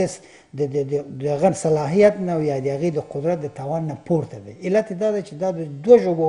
کسان دي. کله کله زمونږ وطن یا زمونږ خارجیان د هغې کشوي ځان ته چې خپل کلتور او فرهنګ او خپله ژبه حفظ کړي. دوی نشي کولی چې په همزمان دواړه ژبې ته یا دواړه کلتور ته، دواړه فرهنګونو ته په همزمان مخته ویسي. طبیعي دی چې یو نه پس پاتې کېږي. که دوی خپل کلتور او فرهنګ پسې په ډېره لوړه ژوره توګه مخته لاړ شي نو د هغې نه پاتې کېږي، او که ډنمارکیانو خواته ځي د ده نه پاتې کېږي. نو مشکل اساسي دا ده چې موږ نشو کولی چې دغه تعادل د خپلو ځوانانو په منځ کې وساتو. شرمت صاحب، دغه ماشومان، دغه ځوانان چې دلته لوی شوي، دلته ښوونځیو ته تللي دي، درسونه ویلي دي، دوی خو د ژبې سره که مشکل نه لري د محیط سره، ځکه چې په ژبه باندې بلد دي، محیط باندې بلد دي، هغې د تاریخ نه خبرې یا جغرافیې باندې هم پوهېږي. دا زموږ او ستاسې په سینو سره مثلا دا ته دلته دلته ځان څنګه احساسې؟ زموږ دپاره لږ مشکلات شته، ولې چې موږ اضافه د 40 یا 30 یا 50 کالو عمر خپل وطن کې تېر کړی دی. موږ هغه وطن خپل وطن کې زیږېدلي یاستو، خپل وطن کې مخاپوړې کړي دي، خپل هلته لوی شوي یو. زموږ ټول د ژوند خاطرات په خپل وطن کې دی. زموږ دوستان، زموږ انډیوالان، زموږ کلیوال، هره لحظه د ژوند زموږ خاطره زموږ په وطن کې دی. نو موږ دلته یو د جسمي لحاظه، د ظاهري لحاظه طبیعي دی چې موږ ډنمارک کې اوسېږو، ولې د فکري لحاظه، د ذهني لحاظه موږ هم دا اوس هم خپل وطن کې یو، همیشه خپل وطن په فکرین کې یو، خپل د خلکو په فکر کې یاستو. نو موږ ته دلته لږ ستونزه شته. ستونزه دا ده چې موږ ژبه نشو کولی چې په هغه شکل چې زموږ ځوانان زده کوي موږ نشو زده کولی، په هغه شکل چې موږ په دغه ټولنه کې جذب شو نه جذبېږو، ولې چې موږ په خپل وطن کې لوی شوي یاستو. هلته کار هم کړی، تحصیل هم کړی، پوهنتون هم هلته لوستی، عالي تحصیلات هم هلته کړی، یو عمر په دولتي چارو کې هم کار کړی دی. نو موږ ته لږ مشکلات شته. موږ نشو کولی چې په دغسې مثال کې په دغه ټولنه کې زر جذب شو او ټول شرایط د دغه ټولنې ومنو. کوم ځای کې چې ته لوی شوی، خاپوړې دې کړي دي، مامزورو سره ګرځېدلی، حتمي ټال کې به هم دې ځانګلي یا به د ملګرو سره هغه د وطني لوبې هم کړي، موږ تاسو به ډېرې لوبې درلودلې. کومه خاطره چې جالبه لري؟ ډېره زیات مننه بېلوال صاحب. زه خپله د افغانستان د ننګرهار ولایت د جلال آباد د ښار او د سره رود د ولسوالۍ څخه یم او په سره رود کې زیږېدلی یم. هلته مې خاپوړي کړي دي، هلته مې ژوند کړی ده، هلته مې تر لیسې پورې مکتب لوستی دی. زه وبخښه دغه به ورکړې بیا، خو دا سور رود ورته څنګه وایي؟ سره رود د دې له خاطره ورته وایي چې په سره رود کې یو سیند دی چې هغه کله کله په اوړي کې وچیږي او په ژمي کې او په پسرلي کې همیشه هلته اوبه وي، اما اوبه یې سره وي، نو دې له خاطره ده ته سره رود ورته وایي. پوه شولم. نو ښه خاطره یا داسې جالب دغه څه شی دې ډېر یادېږي وطن کې چې ستا په زمانه همیش دغه کېږي او هغې باندې فکر یې یاره د ژوند هغه ښه خاطره یا په د کلي یا د خپل وطن خاطره دا ده چې یو شی هلته و چې خلاصمندي، صداقت، صمیمیت او ورورولۍ. په هغه کلونو کې چې موږ وطن کې اوسېدو نو یګانه شی چې دلته و چې اخلاصمندي او صمیمیت، دا به هېڅکله دا خاطره زه په ژوند کې د یاده ونه وباسم. بېلوال صاحب خبرې به هم کوو او په څنګ کې به لږ لږ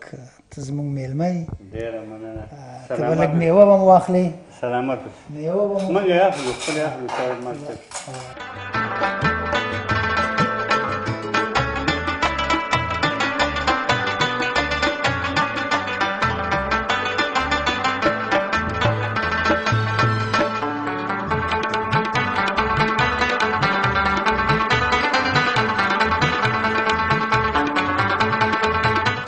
شرمت صاحب، زه چې دلته ګورم بعضې افغانانو دوستانو سره دلته خبرې وشولې، د هغوی سره کېناستو، زخوانې مو سره وکړلې. د ژوند په اعتبار باندې خو هېڅ ستونزه نشته دی، ټول د ژوندانه شرایط دلته آماده دي او هېڅ زه فکر نه کوم چې دلته دې کوم ارمان څوک په زړه کې ولري. ستا سره کوم داسې کوم ارمان شته دی چې یا دلته کوم ارمان وي یا په وطن کې کوم ارمان ولرئ او که ویې لرئ ما سره او قدرمنو لیدونکو سره شریک کړئ، څه ارمان لرئ؟ زما شخصي ارمان دا دی چې زموږ وطن کې هر څه زر صلح تامین شي، امن راشي او د ژوند زمینه برابره شي چې موږ خپل وطن ته بېرته لاړ شو او یو عمر هم چې تحصیل هم کړی، د ژوند تجربه لرو، د کار تجربه لرو او بیرته خپل وطن ته لاړ شو د خپل خلکو دپاره، د هېوادوالو دپاره، وطنوالو دپاره باید هلې ځلې وکړو، کار وکړو چې خپل وطن آباد کړو. درسته چې دلته هر شی شته، هر امکانات شته، ولې د بې وطنۍ ژوند، د بې خپلو خپلوان ژوند زما دپاره شخصا ډېر سخت تمامېږي. یعنې دې نه معلومیږي چې ته د وطن کې د سولې او امنیت د راتلو ارمان په زړه کې لرې؟ طبیعي دا زما اساسي ارمان دی. نو که چېرته دا ارمان ستا پوره شي، وطن کې سوله راشي، آیا ته بېرته وطن ته ستنېږې؟ زه خپله شخصا هر لحظه او هر دقیقه آماده یم چې خپل وطن ته لاړ شم. منتها مشکل زمونږ په دې کې دی چې زمونږ واړه د تحصیل په جریان کې دي او که موږ په دغه لحظه او په دغه اساس شرایطو کې اوس پرېږدو وطن ته ځو په همدغه ورځو کې، دوی دغه امکانات د تحصیل چې د اقتصادي لحاظه موږ ورسره کومک کوو چې دوی باید درس وایي، دغه دوی باندې تړل کېږي.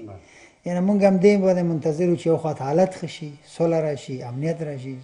د روشنفکرانو دپاره، د تحصیل کردګانو دپاره امکانات د کار برابر شي.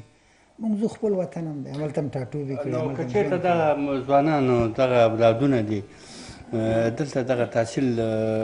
بشپړ کړي له خیره سره، ته ورسره کله داسې غږېدلې خبرې دې ورسره کړي چې دې وطن ته د ستنېدلو یا کوم هوډ لري یا علاقه لري او لاړ به شي وطن کې به خدمت وکړي؟ دا یو طبیعي خبره ده چې ځوانان چې دلته ځواني، هلکان یا ماشومان چې دلته ځوانېږي، خپل وطن یو زیات مدد لري، خپلو خپلوان نه لرې دي، د وطن او د خپلو خپلوان په مفهوم ماهیت باندې نه پوهېږي. ولې زه په دې معتقدم چې دوی هر څونه د دوی سن زیاتېږي،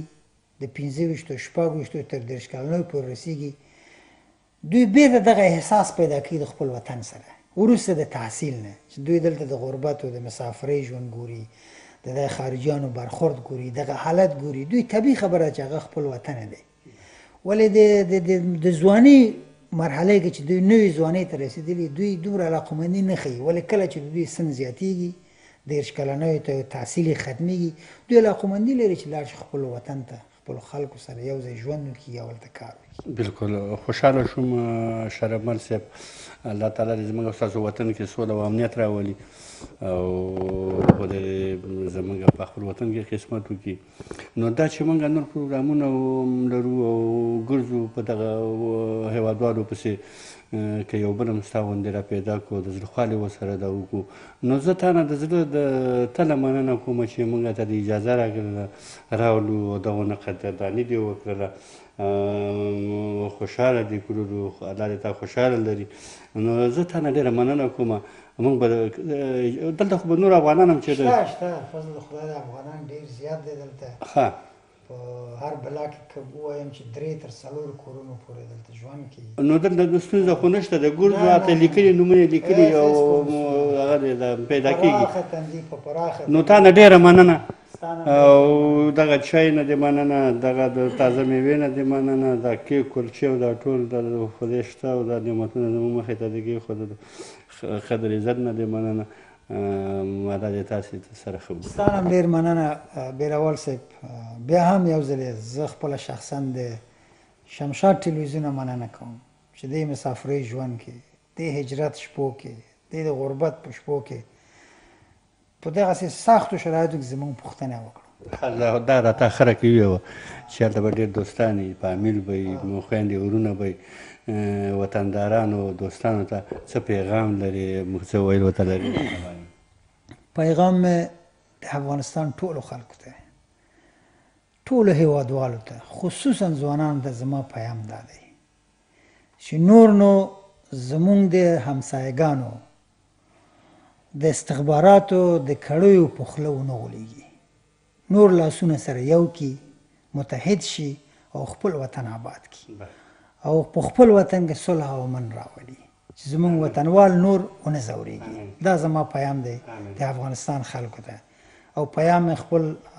شخصا په آخر کې خپل سلامونه خپل ورونو ته خویندو ته خپلو خپلوانو ته ټولو دوستانو ته ټولو هېوادوالو ته د زړه له کومې سلامونه وایم خدای دې دوی هلته همیشه موفق او سلامت اوسي زما پیام په آخر کې بیا هم دا دی چې مونږ وطن کې صلح غواړو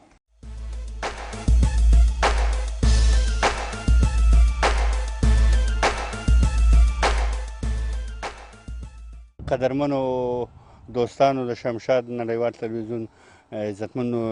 لیدونکو دا لحظه موږ یو افغان پیدا کړی دی چې هغه دلته خپل کور لري په ډنمارک کې دی د کور مخه ده او ګلانې دي نو اوس هغې ته ورځو هغه دروازه کې ورته زنګ ووهو چې راوځي موږ ته د کور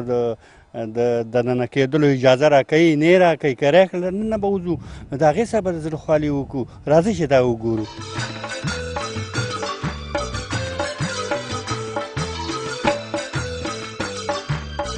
دوستانو دا موږ رالو خو دا زنګ یې دلته دی خو دغه سیستم نه دی چې هغه بلاکونو کې کوم سیستم یې نوم نه ویشته وي یا کمره ولري خلک به کې ګوري چې څوک دی چا زنګ وو نو زه اوس ورته زنګ وایم چې راشي دا موږ ته دروازه خلاصوي که نه خلاصوي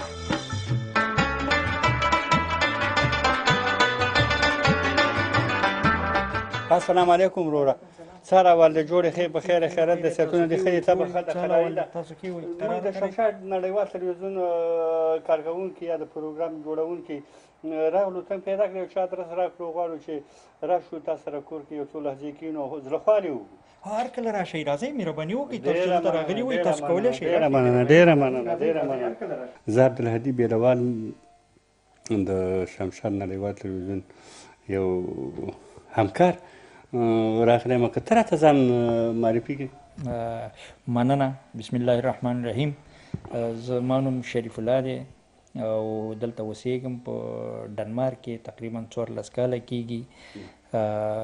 بچیان مې دي دلته او فعلا داسې دغه نو زما داسې هیله ده که چېرته داسې وکولی شو چې بیرون هوا هم ښه ده باغچه هم ده دا مې خپل کور دی دا تاسو چې دلته ناست وئ دا مې خپل کور دی اخیستی هم دی نو تاسو کولی شئ چې بیرون لاړ شو هغه ځای کې هلته کښېنو هلته به د زړه خوالي مو وکړو او ما داسې یو دغه جوړه کړې ده چې ډاډه تاسو ته درکړم د وږي مې اخیستلي دي هلته به کښېنو سره او وږي به شریک پاخه کړو وبیا خورو تاسو بیا مو ګورئ موږ بیا مو ګورو نو دا د جوارو وږي البته ستاسو د هغې نه هدف دی دا جوار هم دلته پیدا کېږي وږي او بلې دا په دې مغازو کې پیدا کېږي هر وخت پیدا کېږي داسې ښه دغه دی چې یا یې د اسپانیې نه راوړي یا یې د ایټالیې نه راوړي یا یې د نور مملکتونو ګرم مملکتونو نه راوړي هر وخت شته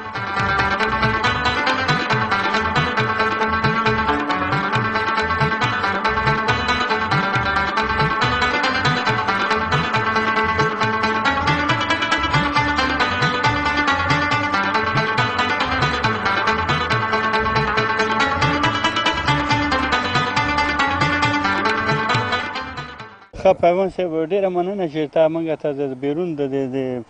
باغچې د ناستې بلنه راکړله د دې نه یو جهان مننه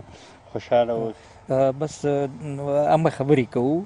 او هم به داسې وکړو زه ورته لږ چای واچوم دغه به مو وکړو تاسو نه مننه چې راغلئ په خیر راغلئ سلامت اوسئ هر کله راشئ والا زه ډېر زیات خوشحاله یم چې نن زه د ستاسو سره د شمشاد د ملګرو سره د دوی سره ګورم دا ډېر زیات د خوشحالۍ ځای دی زه به تا ته لږ چای در واچوم بیا به وروسته سره لږې خبرې مو وکړو دغه به مو وکړو سره هر څه پوښتنې کوئ هر څه چې وی زه حاضر یم ستاسو پوښتنو ته به جواب یم مننه پیوان صاحب خوشحاله اوسئ د شمشاد نړیوال تلویزیون قدمونو لیدونکو ته ځان معرفي کوئ په لنډ ډول او د هغې په څنګ کې دا د خپل د ژوندانه د وطن او دې کې لږ شناخته په ډېره مننه بیا هم تاسو نه بیا مننه کوم ما زما نوم شریف الله دی او زه په یو روشنفکره سوداګریزه کورنۍ کې لوی شوی یم په افغانستان کې او بیا د هغې نه هملته مې ابتدایي زده کړې کړي بیا حربي ښوونځي ته تللی یم بیا مې اکاډمي تخنیک پوهنځی لوستی دی چې دا نظامي پوهنځی دی چې هلته مرکزي ترمیم خانه موجود و هغې کې عمومي ترمیمات د اردو اساسي ټول هملته کېدل هغې کې 56 نفره هر کال نیول ډېر نه و دا ډېر مخصوص او هغه چې نمرې لوړه وه هغې ته نو هغې نه چې خلاص شولې بیا په وطن کې څه افسر شومه لومړی قدم کې دوم بریدمن فارغېږي خلاصېږي او بیا د هغې نه لوړې زده کړو په خاطر باندې د سیاسي نظامي اتحاد شوروي ته لاړم سیاسي علوم مې په ټولنیز کافدرا کې لوستي دي او ما آخرینه رتبه ډګروالۍ ته رسېدلې ده چې په دغه وخت کې حکومت د همغه حکومت چې و هغه له منځه لاړل او بیا وروسته دا بل حکومت راغی چې ډېرې مرګې ژوبلې پکې واوښتلې ډېر تلفات یې ولیدل ډېر ناخوالې پکې راغلې تقریبا په 3 شپو او 3 ورځو کې 15,000 افغانان هلته مړه شول دا په کابل کې تنها په کابل کې 15,000 نفره مړه شول یعنې منظور ستا دا ده چې کله دغه حکومت نه ستا چې د ډاکټر صاحب نجیب الله حکومت چې سقوط ړنګ شو دا نور مطلب مې همدغه دی چې دغه 3 شپې ورځې دغه وخت کې چې دغه ځای کې تمثیلي ممثل صبغت الله مجدي و بیا رباني شو د رباني په وخت کې دا جګړې د دوستم او د رباني ترمنځ شروع شولې او دغه شانې ناخوالې منځته راغللې چې 15,000 نفر افغانان بېګناه ماشوم ښځې واړه زاړه سپین ږیري دا په شهادت ورسېده ډګروال صاحب محترم ته خپله په دغه لحظه کې یا په دغه شپو کې چې دلته دغه رژیم سقوط وکړو خپله په دغه پلازمینه کې شخصا زه په پلازمینه کې موجود وم په دغه وخت کې او دغه وخت کې ما په حربي ښوونځي کې استاد وم زما اخریني دغه د ښوونې او روزنې امیر وم په حربي ښوونځي کې او هم د تاریخ استاد وم په حربي ښوونځي کې نو ولې دغه جګړې هغه شولې یعنې بیخي دغه اداري سیستم د مابین لار تا نه شو کولی چې هلته خپلې وظیفې ته دوام ورکړي او که نه خلک وظیفو ته تله تا وطن په څه لحاظ باندې څه باعث شروع چې تا وطن پرېښودو او دلته ډېره ښه مهمه پوښتنه وه موږ ته خو د حکومت لخوا په هغه وخت کې ویلی کېده چې بنسوان لخوا 50% واک د خپله دیموکرات نظام او 50% واک د ابل حکومت چې نوی راځي هغه ته ورسپارل کېږي. پیوند صاحب تا د جګړو او دغه د خپل د ژوند او د وظیفې او هلته د شپو د ورځو تېرېدلو خبره وکړله. څه باعث شولو چې تا خپل وطن پرېښود او د اروپا ته راغلې بیا د ډنمارک خوښ کړو؟ خو داسې وشوله چې هلته نظامي اردو ټوله ړنګ شوه، نظام ټول له منځه لاړه، سقوط یې وکړ، ټوله خودمختاري او ټوپک سالاري شوله. نو په دې خاطر باندې هلته موږ ته ځای نور موجود نه و، موږ هم دغه وکولی شول چې بله لاره هم نه درلودله، د مرګ نه راوتښتېدلو، خپل وطن هم پرېښود او دې خواته راغلو. ډګروال صاحب کله چې تا وطن پرېښودو دا څه وخت او څونه وخت کېږي چې د اروپا ته راغلی؟ دا 14 کاله مخکې خو دلته راغلی یم، ولې اصلا په 1991 کې 92 کې ما دغه پرېښودلی دی، کابل پلازمینه پرېښودلې، تللی یم جلال آباد ته. بیا جلال آباد ته لاړم، زما سره مېرمن، زما سره مې بچیان په ډېرو مشکلاتو، په ډېرو سختو دغه کې چې حتی که ته ووایم مادي امکانات هم زموږ سره ډېر کم وو، لاړو ځکه تش لاس او څه پیسې چې په بانک کې وي هغه هم وسولې، لاړې دغه شولې او په تش لاس باندې وطن ته لاړو. خو هلته ښه بیا څه امکانات موجود شو او ژوند پیل کړ. بیا هلته مؤسسه کې کار شروع کړ او کار ښه شو.